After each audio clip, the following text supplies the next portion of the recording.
গৌতম, দেখো যেমনটা জানা যাচ্ছে যে এই নবজোয়ার যাত্রার সূচনা করতে আজই কোচবিহারে পৌঁছে যাচ্ছেন অভিষেক বন্দ্যোপাধ্যায়। কি কি কর্মসূচি থাকছে তার কি জানা যাচ্ছে? দেখো, তোমাকে প্রথমেই জানাবো সেটা হচ্ছে যে তৃণমূল কংগ্রেসের এই যে নবজোয়ার যাত্রা বা গ্রাম সংযোগ যে যাত্রা, জনসংযোগ যাত্রা, সেটা কিন্তু শুরু হচ্ছে মঙ্গলবার, অর্থাৎ আগামীকাল 25 তারিখ থেকে শুরু এবং আগামী 2 মাস ধরে এই যাত্রা চলবে। যে অভিষেক বন্দ্যোপাধ্যায়ের প্রথম যে কর্মসূচি, অর্থাৎ যেটা কুচবিহার থেকে শুরু হচ্ছে, সে উপলক্ষে কিন্তু আজ বিকেলেই তিনি কুচবিহার নেমে যাচ্ছেন। শিলিগুড়ি বাগডোগরা বিমানবন্দর হয়ে তিনি কুচবিহারে যাবেন এবং সন্ধ্যায় তার কুচবিহার মদনমোহন মন্দিরে তিনি পুজো দেবেন এবং সেখানে পুজো দেওয়ার পর তারপরে তিনি সেখান থেকে চলে যাবেন মন্দিরে পুজো দেওয়ার পর তিনি চলে যাবেন বানরহাট যে ফুটবল মাঠ, সেই বানরহাট ফুটবল মাঠে যেখানে শিবির করা হয়েছে, নবজোয়ারের যে শিবির, জনসংযোগ যাত্রার যে শিবির, সেই শিবিরে তিনি সেখানে রাত কাটাবেন এবং সেখানে দলীয় নেতৃত্বের সাথে কথা বলবেন, রাত কাটাবেন। পরদিন অর্থাৎ মঙ্গলবার থেকে শুরু হচ্ছে এই যাত্রা। মঙ্গলবারের শুরুতেই অর্থাৎ 25 তারিখ দিনভর কুচবিহার জেলায় তার কর্মসূচি রয়েছে। যেমন সকাল 9:30টার সময় বিএসএফের গুলিবর্ষণে যারা নিহত হয়েছিল সেই শীতলকুচিতে সেখানকার মৃতের পরিবারের লোকজনের সাথে তিনি দেখা করবেন, তাদের বাড়িতে গিয়ে দেখা করবেন। তারপরে বানারহাট হাই স্কুল মাঠে শিবিরে ওই পরিবারের সাথে তিনি দেখা করবেন এবং 10:10 নাগাদ, সকাল 10:10 দিনহাটা 2 নম্বর ব্লকের যে মাধাইখাল কালীবাড়ি আছে, সেই কালীবাড়িতে তিনি দর্শন করবেন এবং দর্শন করে 10:30টায় তিনি জনসভায় যোগ দেবেন এবং দিনহাটার বিধানসভার অন্তর্গত যে সাহেবগঞ্জ ফুটবল মাঠ, সেই ফুটবল মাঠে অভিষেক বন্দ্যোপাধ্যায়ের এই যে প্রথম যে কর্মসূচির জনসভা, সেটা কিন্তু দিনহাটার সাহেবগঞ্জ মাঠে শুরু হচ্ছে, যে প্রথম জনসভা। তারপরেই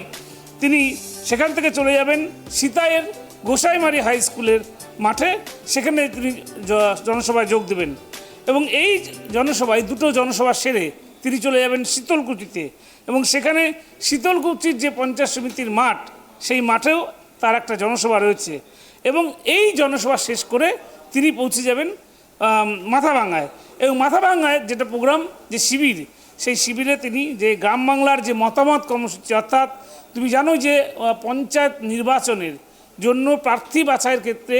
জনগণের মতামতকে গুরুত্ব দিয়েছেন অভিষেক বন্দ্যোপাধ্যায়। অর্থাৎ সেখানেও গ্রামের মানুষজন, অর্থাৎ সমস্ত অঞ্চলের বুথ সভাপতি থেকে শুরু করে জনপ্রতিনিধি থেকে শুরু করে সমাজের গণ্যমান্য ব্যক্তি, তারা প্রায় 3000 লোকের সমাবেশ হবে সেই শিবিরে এবং সেই শিবিরে গোপন ব্যালটের মাধ্যমে ভোট হবে যে কে কোন গ্রাম পঞ্চায়েত প্রার্থীকে দেখতে চান। এবং এই যে প্রথম, যে ভারতবর্ষের ক্ষেত্রে, ভারতবর্ষের ইতিহাসে একটা প্রথম, যে গ্রাম পঞ্চায়েত নির্বাচনে গ্রাম পঞ্চায়েতের সদস্য, পঞ্চায়েত প্রতিনিধির সদস্য, পঞ্চায়েত সমিতির সদস্য, জেলা পরিষদের সদস্য,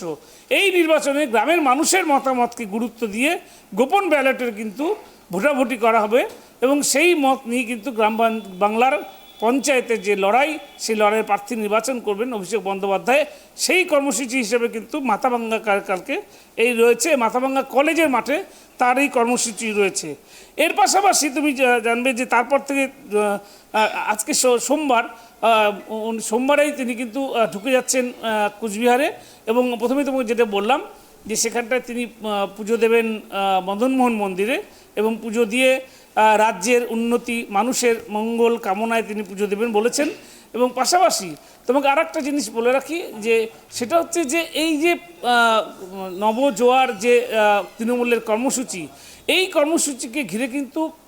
কর্মী সমর্থকদের মধ্যে ব্যাপক উৎসাহ উদ্দীপনা দেখা দিয়েছে এবং কুচবিহার জেলা থেকে, যেহেতু কুচবিহার থেকে কাকদ্বীপ, এই যে দীর্ঘ রাজ্যের গোটা প্রায় প্রতিটা গ্রাম পঞ্চায়েত তিনি,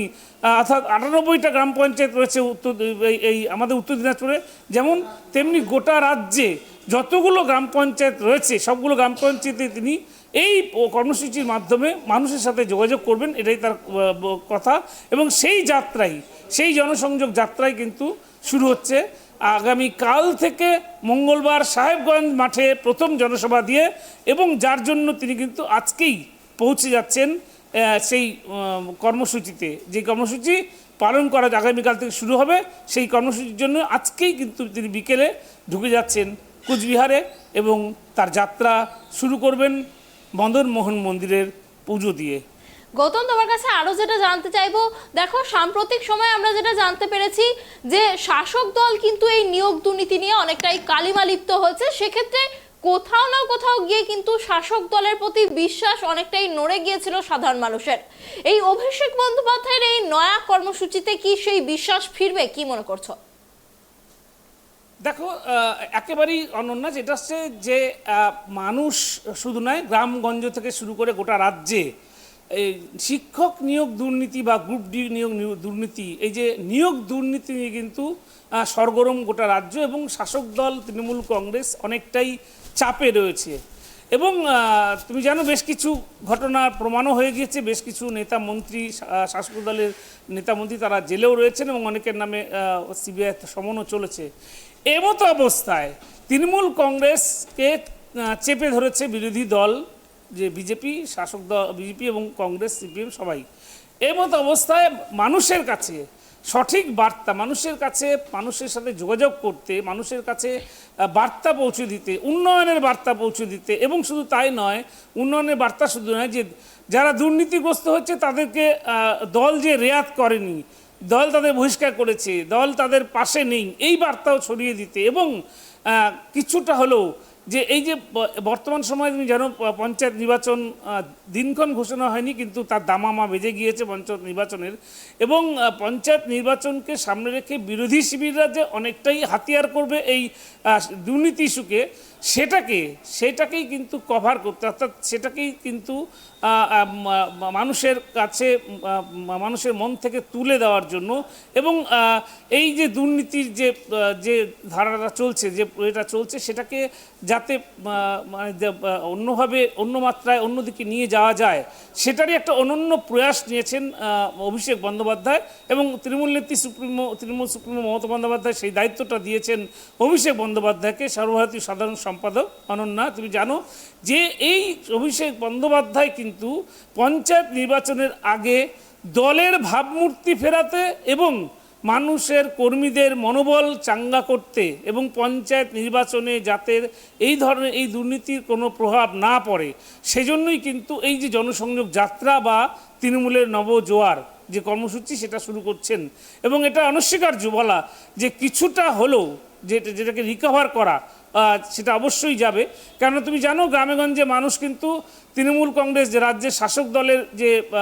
উন্নয়ন, সেই উন্নয়নের কিন্তু পৌঁছে গিয়েছে, উন্নয়নের ধারা পৌঁছে গিয়েছে মানুষের কাছে। মানুষ সব কিছুই পেয়েছে, যে সমস্ত সামাজিক প্রকল্পগুলো ছিল মুখ্যমন্ত্রীর, সেগুলো সমস্তই তারা কিন্তু উপভোক্তা সেখানে গ্রামগঞ্জে রয়েছে, পেয়েছেন তারা।